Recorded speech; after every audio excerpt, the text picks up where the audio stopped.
Hey everyone, welcome to BrickVault. My name is Charlie, aka Jack's brother, aka Level Cap, and today I want to show you the latest addition to our growing LEGO micro fleet, the Gozanti-class cruiser, or more specifically, the Imperial Gozanti-class assault carrier. This transport ship was used by the Empire to carry TIE fighters and Imperial walkers into battle. This LEGO model is designed by 2Impaired, who has also designed the massive Imperial Star Destroyer, the accompanying Nano Fleet, and the CR-90 Blockade Runner, all of which we sell in our web store.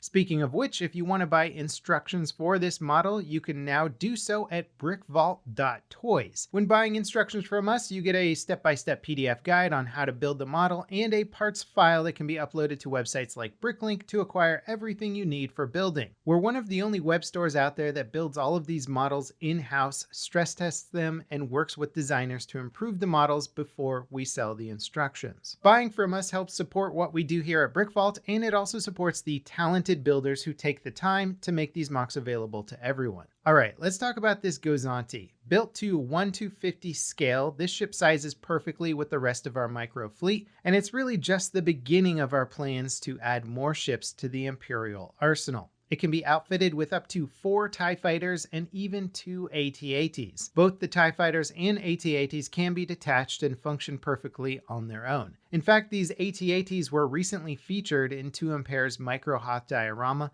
and would be perfect for other micro dioramas that honestly I'm already thinking about building. Also, in case you are wondering how AT-ATs got to the Battle of Hoth in the first place, well, according to lore, Gozanti-class assault carriers dropped them off there.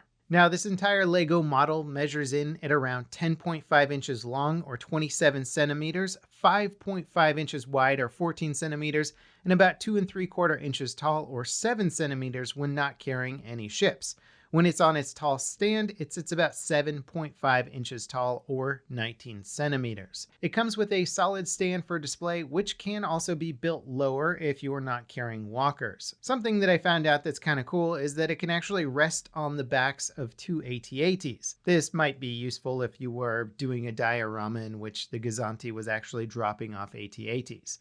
Now, personally, I love to display this with the 4 TIE fighters, as that's how it was mostly shown in Star Wars Rebels, I believe. Also, the latest Star Wars Squadrons video game has a lot of Gozantis faring TIE fighters into combat. And I really like this ship in general because almost all of the Imperial TIEs just aren't equipped with hyperdrives, so getting them into a battle either requires a large-scale carrier like a Star Destroyer, or for smaller operations, the Gozanti works perfectly. 3 Gozantis could bring in 12 TIEs to a battle, which is certainly not a small show of force. Now, the Gozanti itself is also equipped with 2 twin laser turrets located at the rear dorsal and ventral parts of the ship. It has 3 main engines and a dorsal rectenna, which is short for rectifying antenna, but you can just call it a radar if you like.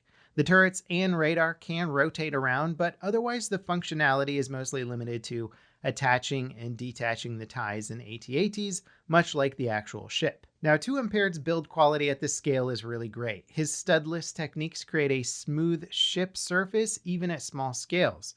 He also manages to get finer details mixed into the wing construction, like the dark bluish gray stripes that make up some of the limited markings on this ship. This model also does a great job of capturing the rugged, heavily armored, all business design of the Gozanti while still having micro details scattered throughout. Now, as for the handling of the ship, overall it's built tough. Maybe not forward tough, but it's certainly swooshable even with the complement of 4 ties attached. Nothing really breaks off too easily unless you are trying to break it. However, if you drop it, all bets are off. But for general handling purposes, it holds together nicely.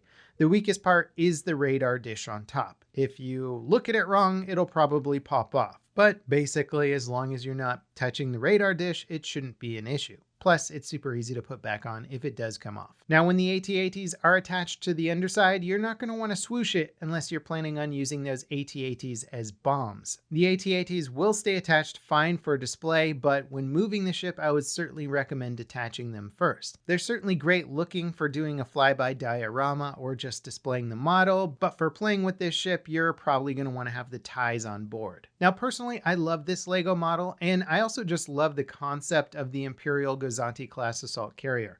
The original trilogy mostly shows the Empire using ridiculously huge ships with just a few shuttles and then TIE fighters without hyperdrives. The Gozanti fills a much needed role of getting walkers planetside and even delivering TIEs into combat on smaller operations that don't require the use of Star Destroyers. Newer video games and shows have done a much better job of fleshing out the Imperial fleet in a more realistic way, and the Gozanti is usually a workhorse filling multiple roles. I would imagine that we're going to see the Gozanti pop up in future Star Wars media, whether it's video games, TV shows, or even movies. This ship fills such a crucial role that you almost can't ignore it. And again, if you guys like our micro scale ships and want to start fleet building on your own, you can grab the instructions at BrickVault.toys. There's a link in the video description. As always, thank you guys so much for watching, and we'll see you here next time on BrickVault.